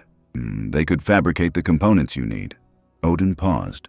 In exchange for something from you. There it was. The catch. "What do you want?" Chief asked. "Knowledge." Odin's eye gleamed. "I want to understand your technology, your armor, your thinking machines, your weapons. You claim to come from beyond the 9 realms. I want proof. And I want to know how you traveled here so that I can ensure no others follow." Chief looked at Cortana. Her hologram was frozen, processing. "That's acceptable," Chief said carefully. "We can provide technical specifications, demonstrations, whatever you need." "Excellent." Odin returned to his throne. "Then we have an accord. I will have Heimdall escort you to Nidavellir. The dwarves will begin work on your components. In exchange, you will provide my scholars with full access to your vessel's systems." "All-Father," Kratos said, his voice carrying warning. "The Metal Warrior's vessel contains thousands of their people, families, civilians. Allowing your scholars aboard could what, Ghost of Sparta? Threaten them." Odin's smile was dangerous. "If I wanted them dead, they would be dead. This is an exchange. Knowledge for salvation. They should be grateful I'm offering terms instead of simply taking what I want." Chief's hands clenched into fists. Every tactical instinct told him this was a trap. That giving Odin access to the Infinity systems would create vulnerabilities they couldn't control. But what choice did they have? "We accept," Chief said. Kratos' head snapped toward him. "Metal Spartan?" "We accept," Chief repeated, his voice firm. "With one condition. Our security teams maintain control of all access to the ship. Your scholars can observe, can scan, can ask questions, but they don't touch anything without our explicit permission." Odin considered this. "Acceptable, provided I have your word that you will not withhold information that could prove useful." "You have my word." "Then we have terms." Odin raised Gungnir. "Heimdall, escort our guests to Nidavellir. Thor, you will accompany them to ensure the dwarves cooperate. This is to be given highest priority." Thor nodded. "Yes, All-Father." Odin's gaze swept over them one final time. "Go, repair your vessel, and then leave the 9 realms and never return. You have brought enough disruption simply by existing here." As they turned to leave, Odin's voice stopped them. "One more thing, Master Chief." Chief turned. Odin's single eye burned with an intensity that made Chief's armor feel like paper. "You claim to come from a reality without gods, but you carry yourself like a man who has fought them nonetheless. Tell me, what battles have you waged that make you walk with the weight of the fallen on your shoulders?" Chief was silent for a long moment. Then he spoke, his voice quiet but carrying. "I've fought a parasitic intelligence that consumed entire civilizations. I've stood against machines designed to eradicate all sentient life in the galaxy. I've watched worlds burn and people die because I wasn't fast enough to save them." He met Odin's gaze. "We don't have gods in my reality, but we have monsters, and I've learned to fight them anyway." Odin studied him for a long moment. Then he nodded slowly. "Perhaps there is more to you than I thought, mortal. Go, complete your task, and pray that when you leave nothing behind that could threaten my realms." As they exited the throne room, Thor walked beside Chief. "You handled that well," the Thunder God said quietly. "Most mortals quake before the All-Father. You stood firm." "I've faced worse," Chief said. "Have you?" Thor's expression was serious. "Because Odin is not simply powerful, Metal Warrior. He is cunning, and if he sees advantage in betraying your accord, he will take it without hesitation." "Then I'll be ready." Thor laughed. "You say that now, but you have no idea what you've agreed to." Cortana appeared on Chief's shoulder, her voice tight. "Chief, we need to talk, privately, now." "What's wrong?" "Everything. That wasn't a negotiation. That was Odin buying time to study us while pretending to help. And worse, I think he knows exactly how we got here. And why." Chief's blood ran cold. "Explain. Not here, not with Aesir ears everywhere, but Chief." Her avatar flickered with genuine fear. "I think we just made a deal with someone who knows far more about our situation than we do. And that terrifies me." Ahead, Kratos walked in silence, his expression grim. because he recognized the look in Odin's eye when the Allfather studied the UNSC technology. It was the same look Zeus had worn when he'd first bound Kratos to his service. The look of a god who just acquired a new weapon. And Kratos knew, with terrible certainty, that the metal warriors had no idea what they'd just agreed to. Atreus stood on the Infinity's observation deck, looking out at the alien forest, wondering if his father would return. Beside him, Commander Palmer checked her rifle for the 20th time. "Your dad's tough," Palmer said. "He'll be fine." "I know," Atreus said quietly. "It's not him I'm worried about." "Then who?" Atreus looked up at her with eyes older than his years should carry. "Everyone else." And in the distance, hidden in the shadows of ancient trees, figures watched. Figures that glowed with divine power. Figures that had been waiting for Odin's permission. And now that permission had been granted. The Olympians had found Kratos. And they were coming. Captain Lasky stood at the center of the bridge, staring at the tactical display showing Chief's last known position in Asgard. The signal had gone dark 3 hours ago when the Bifrost's energy had overwhelmed their sensors. "Still no contact?" Lasky asked. Lieutenant Dominique, the comm officer, shook her head. "Negative, sir. Whatever interference that rainbow bridge generates, it's blocking all our attempts to reach Chief or Cortana." Palmer paced near the tactical station, her agitation visible even through her armor. "Sir, with respect, we should have sent a full fire team with Chief. One Spartan alone in enemy territory." "Wasn't our call, Commander," Lasky interrupted. "Kratos specified one warrior. We followed his guidance." "Kratos." Palmer's voice carried frustration. "Sir, we're trusting a man who admitted to killing gods. For all we know, he could have led Chief into a trap." "I don't think so," a young voice said. Everyone turned. Atreus stood in the bridge entrance, escorted by 2 Marines. The boy looked small among the armored personnel and advanced technology, but his expression was serious, determined. "The kid insisted on seeing you, Captain," one of the Marines said. "Said it was urgent." Lasky nodded. "It's all right." He looked at Atreus. "What is it, son?" "My father wouldn't betray the metal Spartan," Atreus said firmly. "He gave his word to protect him. And when father gives his word, he keeps it. Always." "I want to believe that," Lasky said. "But we're dealing with forces we don't understand.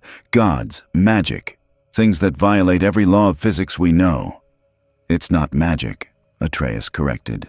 "It's just different rules. The realms work differently than your universe.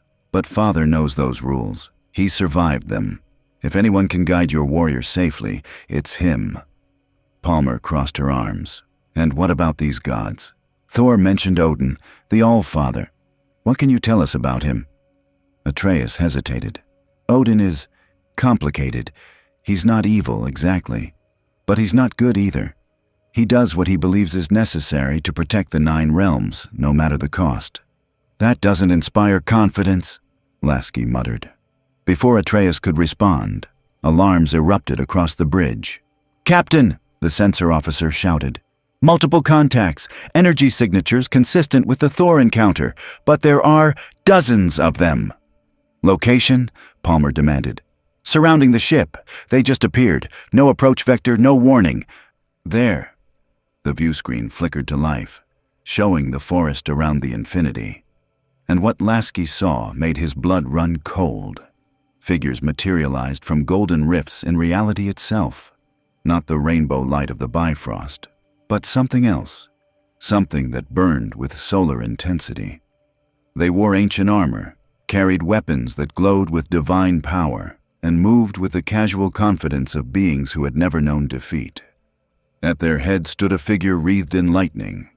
Not Thor's lightning, but something older, more violent, more wrong.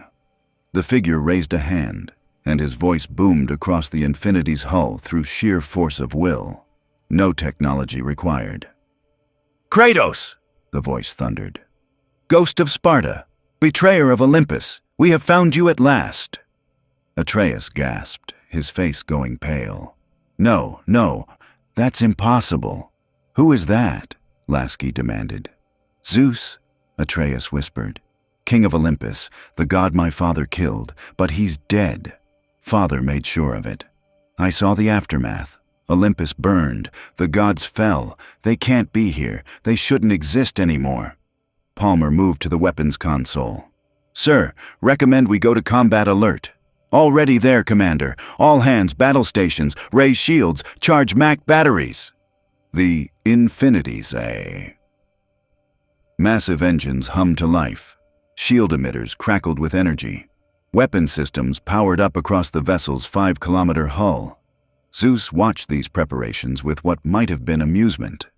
Mortals, he said, his voice carrying contempt. You hide behind metal and think yourselves safe.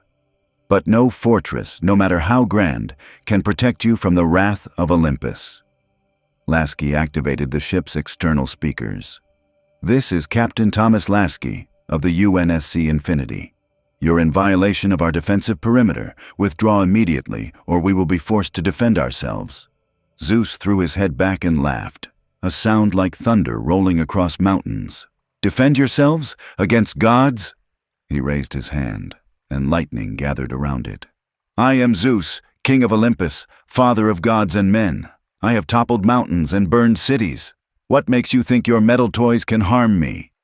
Let's find out, Palmer said. Captain, permission to fire. Lasky's hand hovered over the authorization command.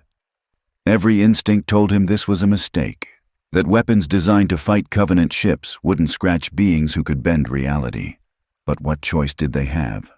Tactical, target the lead hostile. Mac batteries 1 through 3, fire on my mark. Aye, sir. Targeting solutions locked.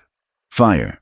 3 magnetic accelerator cannons, each capable of punching through a kilometer of starship armor. Unleash tungsten rounds at 4% the speed of light. The projectiles crossed the distance in microseconds, and Zeus caught one. With his bare hand, the impact created a shock wave that flattened trees for 100 meters. The tungsten round, designed to penetrate capital ship armor, stopped dead against Zeus's palm. The god examined it curiously, like a man studying an interesting insect. Then he crushed it to powder. Impressive, Zeus said. For mortals, but insufficient. He hurled lightning, a bolt of divine fury that struck the Infinity's shield's dead center. The shields flared, absorbed the impact, then overloaded. Shields down to 40%, the tactical officer shouted. That was one hit. Return fire, Palmer ordered. All batteries, Archer missiles, everything we've got. The Infinity unleashed hell. Mac rounds streaked through the air. Archer missiles launched in swarms, hundreds of them, filling the sky with contrails. Point defense autocannons roared. The Olympians moved. Not with the tactical precision of trained soldiers, with the casual grace of beings who had fought for eons. They deflected Mac rounds with shields that glowed with inner fire. They destroyed missiles with bolts of lightning. They laughed, as humanity's most advanced weapons failed to scratch them. And behind Zeus, more gods emerged from the golden rifts. Ares, god of war, wreathed in flames, carrying a sword the size of a man. Poseidon, lord of the seas, his trident crackling with water-based energy that made no sense in a forest. Athena, goddess of wisdom, her eyes analyzing the infinity with tactical precision that rivaled Cortana. Hermes, the messenger, moving so fast he appeared in multiple places simultaneously. And more, dozens more. The Olympian pantheon had come to reclaim what was theirs. Captain, Lieutenant Dominique shouted. I'm reading additional contacts from the Olympian positions. They're launching, creatures of some kind. The view screen showed it. Harpies, griffins, cyclopes, chimeras, hydras. Mythological creatures pouring from the rifts like an ancient army unleashed upon the modern world. This is insane, Palmer breathed. We're fighting mythology. Lasky's mind raced.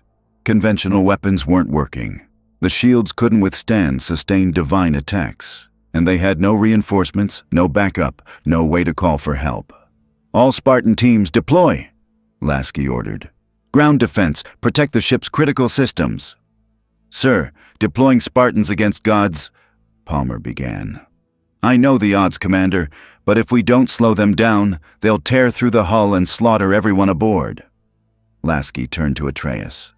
You said your father knows how to fight gods. How? Atreus looked terrified but forced himself to think. Father used their own power against them, found their weaknesses, exploited their arrogance. But Captain, the boy's voice dropped. Father had divine weapons. The blades of chaos, the Leviathan axe, things forged by gods to kill gods. Your weapons, they're powerful, but they're not divine. Then we make them divine, a voice said. Everyone turned. Cortana's hologram appeared on the bridge, but she looked different. Pixelated, unstable, parts of her avatar flickering in and out of existence. Cortana! Lasky moved toward her projection. How are you transmitting? Chief's in Asgard. I left a fragment of myself aboard the ship when Chief deployed, Cortana said, her voice crackling with interference. A backup subroutine, and I've been analyzing the energy signatures from Thor's hammer, the Bifrost, and now these Olympians. Her avatar stabilized slightly. Captain, the gods don't break physics. They operate on quantum principles we don't fully understand. Their divine power is actually manipulation of fundamental forces at levels beyond our technology. Can we replicate it? Palmer asked. No, but we can disrupt it. Cortana's hologram moved to the tactical display. The Olympians are generating a localized reality distortion field. It's what allows them to appear invulnerable, to manifest energy from nothing, to ignore conventional physics. But it's not perfect. There are fluctuations, weaknesses. How do we exploit them? Lasky demanded. By hitting them with something they don't expect. Captain, our Mac rounds failed because they're trying to damage the gods through conventional kinetic force. But what if we don't try to damage them? What if we try to destabilize their reality field? Palmer leaned forward. You're talking about using our weapons as disruption devices instead of kinetic weapons. Exactly. The Infinity's reactor generates massive electromagnetic interference. If we redirect that energy through the Mac system instead of using it to fire projectiles, we could create pulses that temporarily collapse the Olympians' reality distortion. Make them vulnerable. For how long? Lasky asked. Seconds, maybe less. But it would give us a window. A window for what? Palmer challenged. Our bullets still won't kill gods. No, Atreus said quietly, but Father's weapons will. Everyone looked at the boy. Father left his blades of chaos aboard your ship, Atreus continued, in the armory where you've been studying them. They're forged from the depths of Hades itself, made to kill gods, if your warriors could wield them. Can they be wielded by non-gods? Lasky interrupted. Atreus hesitated. I don't know. Father never let anyone else touch them. They're bound to him, cursed. But maybe if someone strong enough tried. Palmer was already moving. I'll do it. If those blades can kill gods, I'll use them. Commander, you don't know what you're volunteering for, Lasky warned. Sir, I'm a Spartan foe. I've been augmented, trained, and equipped to handle impossible situations. If anyone on this ship can wield god-killing weapons, it's me. She looked at Atreus. Where are they? Armory deck. But Commander, Atreus's expression was grave. The blades are cursed. They burned Father's skin every time he used them. Reminded him of the gods who enslaved him. They might do the same to you. Palmer's jaw set. Then I'll endure it. Show me. As Palmer and Atreus rushed off the bridge, another explosion rocked the ship. Shields at 20%, Tactical shouted. Hull breaches on decks 9 through 12. Creatures are breaking through the outer hull. Lasky activated ship-wide comms. All hands, repel boarders, marine detachments to breach points. This is not a drill. Captain, Cortana said urgently, I need authorization to redirect reactor power. This will leave us vulnerable. No shields, minimal weapons, engines offline. How long? 90 seconds to charge. Then I can fire 3 pulses before the system overloads. 3 chances. 3 chances, Cortana confirmed. Lasky closed his eyes briefly, the weight of command crushing. Every decision could doom his crew. Every wrong move could end in catastrophe. But doing nothing guaranteed defeat. Do it, he ordered. Redirect power. Prepare your pulses. Aye, sir. The Infinity's lights dimmed.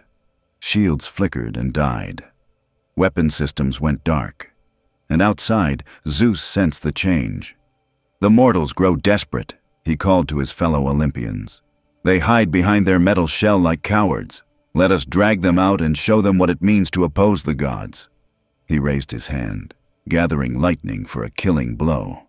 But before he could strike, a voice cut through the chaos. Zeus!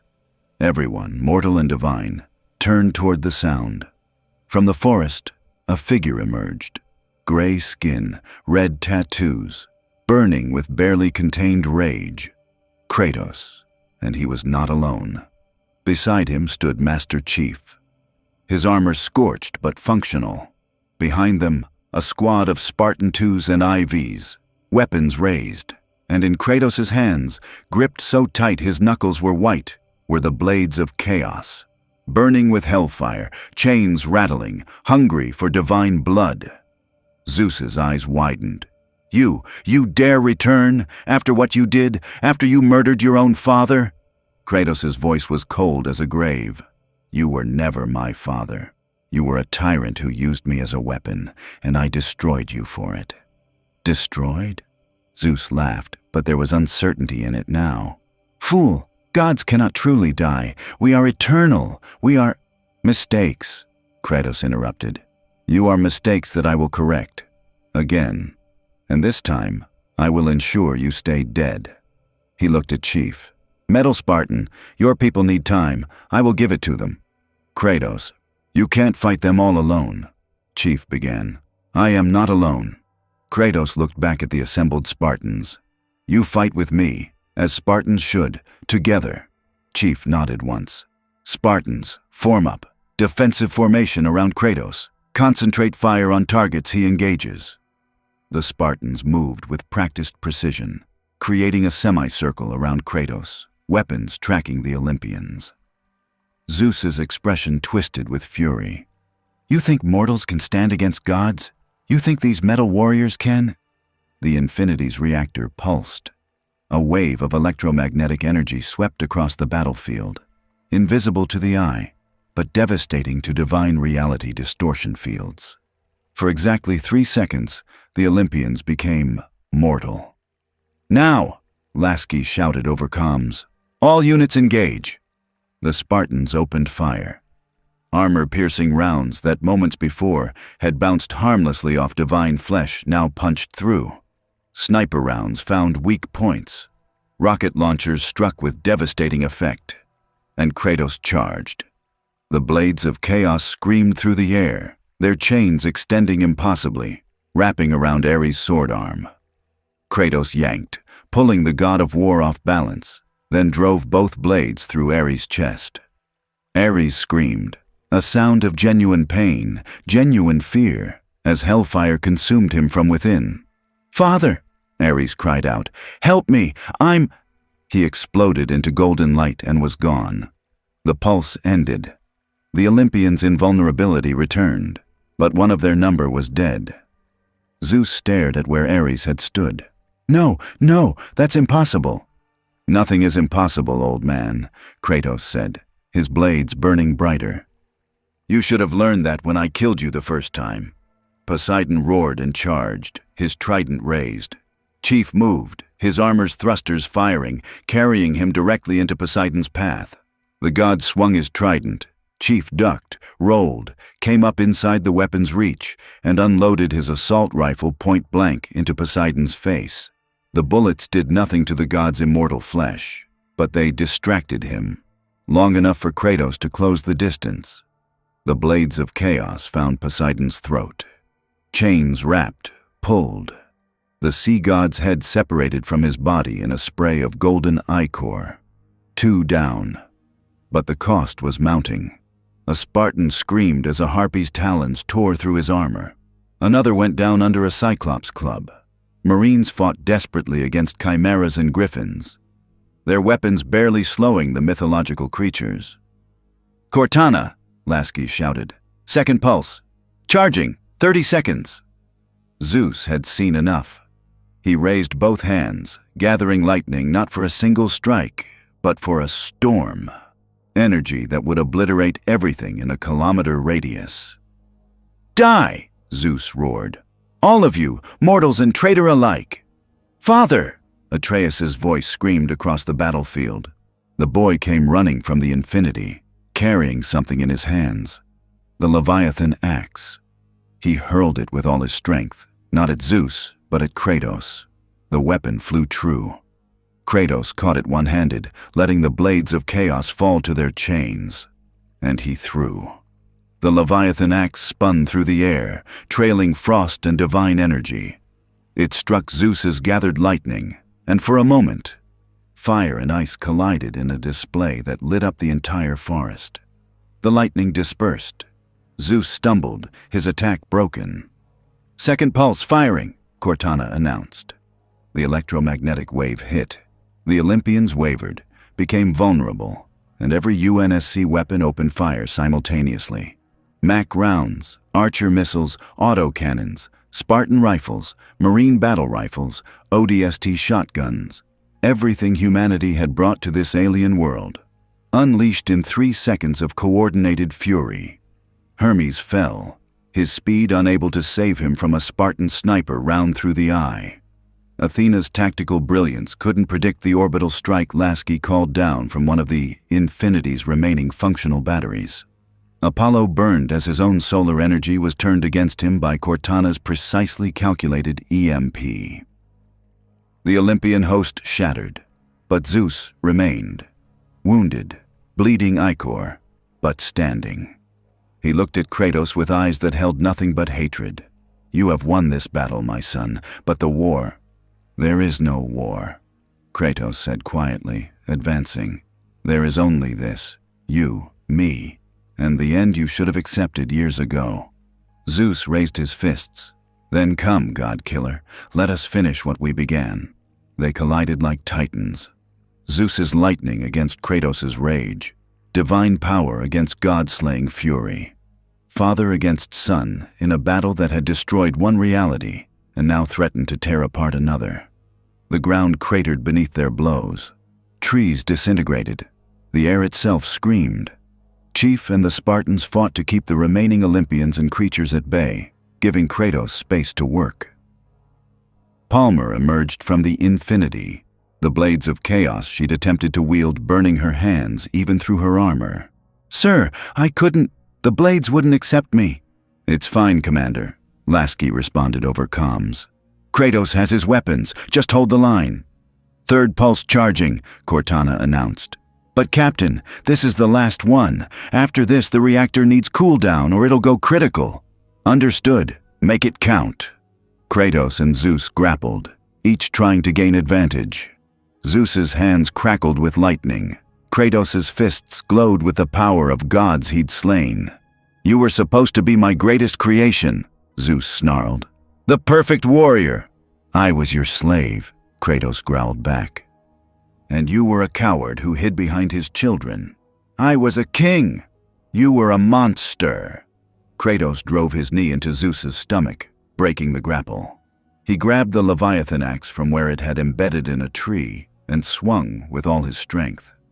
Zeus caught the blade. For a moment, they stood locked, the king of Olympus and the ghost of Sparta, both bleeding, both exhausted, both refusing to yield. Then Kratos smiled, a terrible, cold smile. "Chief," he called out, "the pulse, now." "Sir?" Chief looked to Lasky. Lasky understood. If they fired now, Kratos would be caught in the effect too. Rendered mortal, vulnerable. But Kratos was nodding, his eyes locked on Zeus. "Do it," Kratos commanded. "Fire," Lasky ordered. The third and final pulse erupted from the Infinity.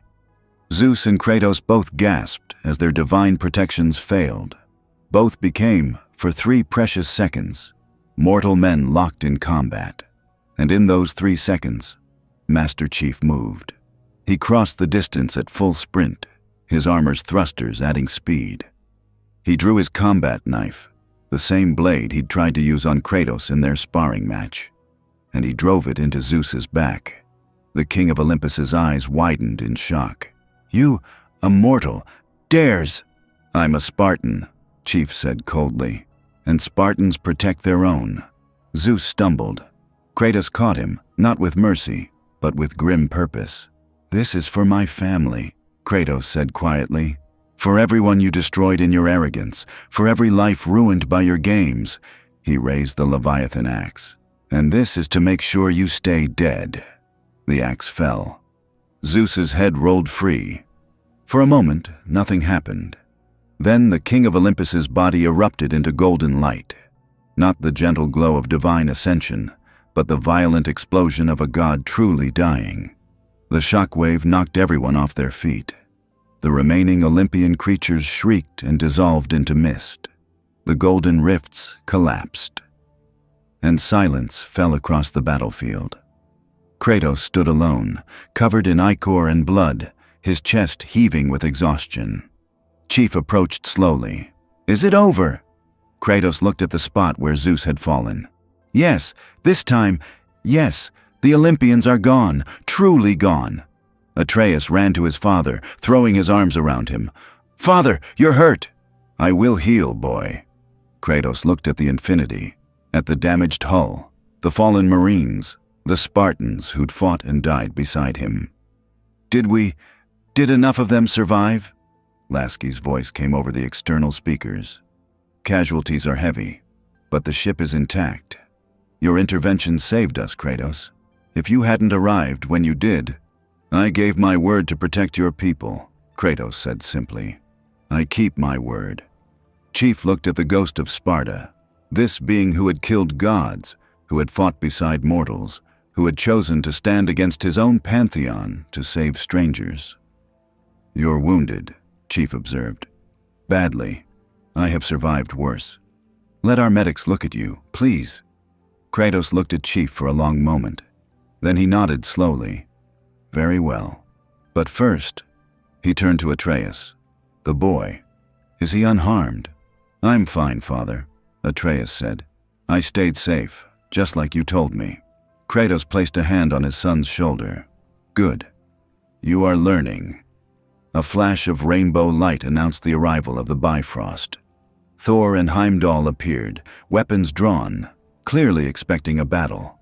They stopped, staring at the carnage. "By the Norns," Thor breathed. "The Olympians. They came here. They are dead," Kratos finished. "As they should have stayed." Heimdall's all-seeing eyes swept the battlefield. "This will have consequences. The balance between pantheons." "Was already broken when they crossed into the 9 realms uninvited," Thor interrupted. He looked at Kratos with newfound respect. "You defended Midgard, against gods from another pantheon. That is unexpected." "I defended innocent people," Kratos corrected. "The fact that they are not of the 9 realms is irrelevant." Thor nodded slowly. Then he turned to Chief. "The Allfather sent us to retrieve you. The dwarves of Nidavellir have begun work on your vessel's components. But that was before." He gestured at the destruction. "This changes things." "How?" Chief asked warily. "Odin will want to know how the Olympians breached the 9 realms, how they tracked Kratos here, and what that means for Asgard's defenses." Thor's expression was serious. "But he will also recognize the debt he owes. You fought beside the ghost of Sparta to defend a realm under Asgardian protection. That matters." Heimdall spoke quietly. "The Allfather is already aware of what transpired. He watched through my eyes, and he has decreed that the UNSC will receive the assistance promised, without conditions, as payment for defending Midgard when Asgard could not respond in time." Lasky's voice carried surprise. "Without conditions? He's willing to help us repair and leave without demanding knowledge in return." "The Allfather is many things," Heimdall said, "but he honors debts. You saved one of the 9 realms from Olympian invasion. That debt supersedes his desire for your technology." Thor raised Mjolnir. I will return to Nidavellir and ensure the dwarves complete your components with all haste. You have earned safe passage from the 9 realms. He looked at Kratos. And you, ghost of Sparta, perhaps you are not the monster the legends claim. I am exactly the monster the legends claim, Kratos said quietly. I have simply learned to choose what I am monstrous toward. Thor nodded understanding. Then he and Heimdall vanished in the Bifrost's light. 3 weeks later, the ship's engines hummed with power. The newly installed slip-space drive charging for the first time since the crash. Kratos stood on the observation deck with Atreus, watching the UNSC crew make final preparations. Chief approached, his armor repaired, his movements carrying the same controlled precision as always. The drive is operational, Chief said. We'll be ready to jump within the hour. Good, Kratos said. You do not belong in this world. It is better that you return to your own. Will you be all right? After everything? Kratos glanced at Atreus. We always are. This is what we do.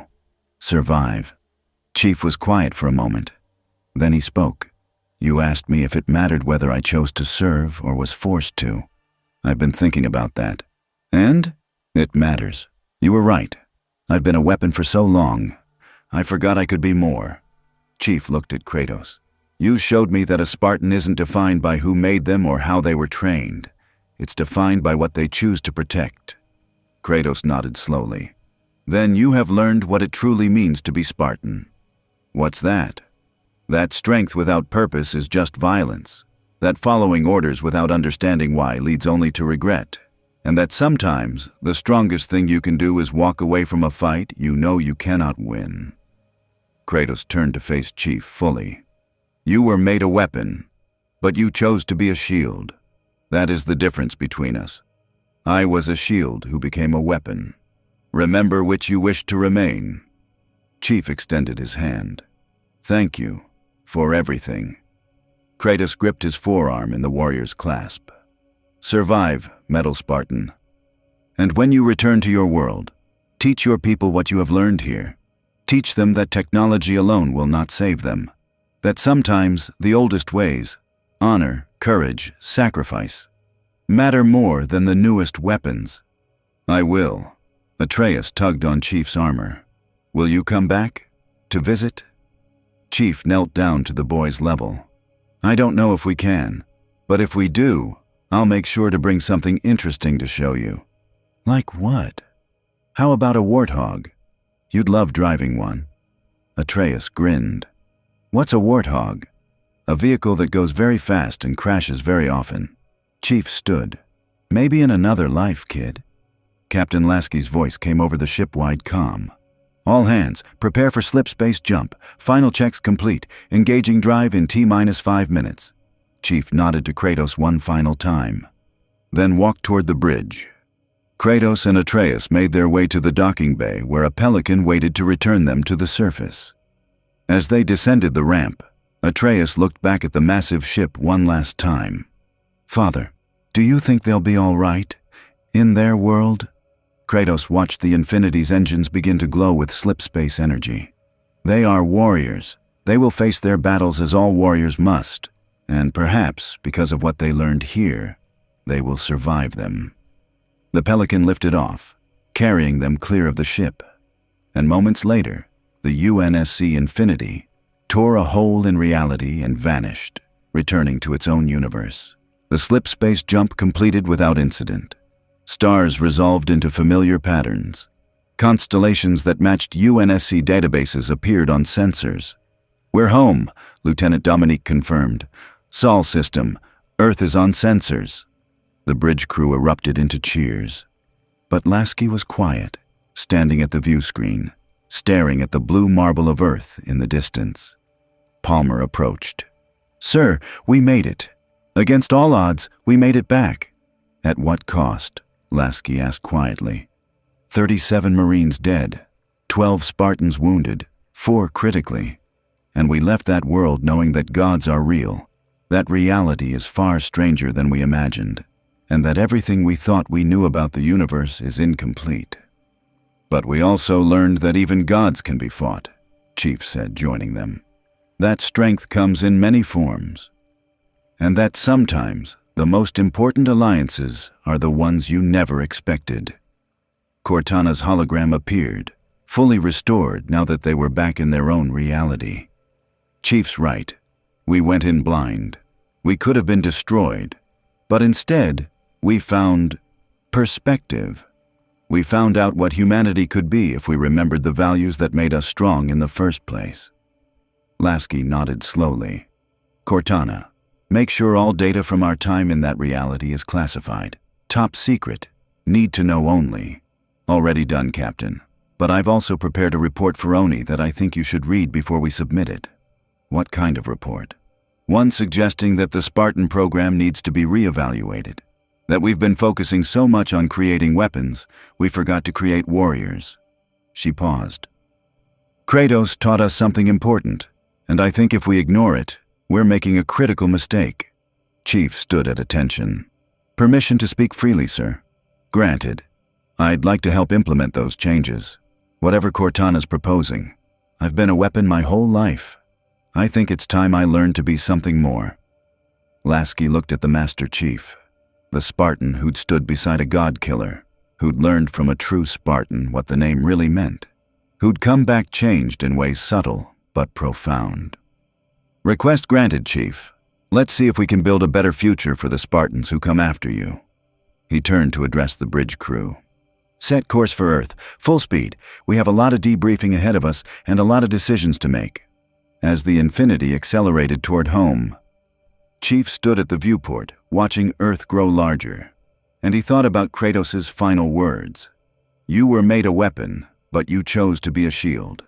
For the first time in his life, Chief understood what that truly meant, and he vowed to honor it. Kratos and Atreus sat by their campfire, the forest peaceful around them. Father, Atreus said quietly, do you think we'll ever see them again? Kratos stoked the fire, watching the flames dance.